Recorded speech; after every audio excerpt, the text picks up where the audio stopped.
অভিনয়ের প্রতি দায়বদ্ধতা থেকে কাজ করি, শিল্পের প্রতি।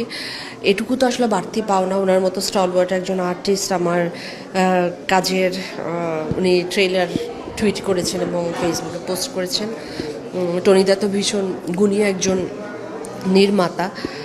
ওনার ফ্যান আসলে সকলেই, সেটা বলিউড আর্টিস্ট থেকে শুরু করে সবাই। পঙ্কজ ত্রিপাঠীজি এর আগে আমাদের এই ছবির পোস্টার শেয়ার করেছেন, তো খুবই ভালো লাগছে। এখন বাকিটা রয়েছে যে ছবিটি কেমন লোকে পছন্দ করে। আপনারা দোয়া করবেন যেন ছবিটি সব। আমার পুতুল নাচের ইতিকথা আছে, ওটি খুব তাড়াতাড়ি রিলিজ করবে।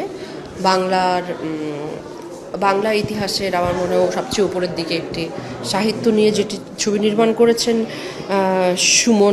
সুমন দা। আর সেখানে আমি কুসুম চরিত্রে অভিনয় করেছি। কুসুম আমার তো মনে হয় যে এমন একটি চরিত্র, যারা সাহিত্য চর্চা করেন বা সাহিত্যের সাথে যোগাযোগ রয়েছে তারা সকলেই জানে যে কুসুম কতটা সিগনিফিক্যান্ট একটি চরিত্র।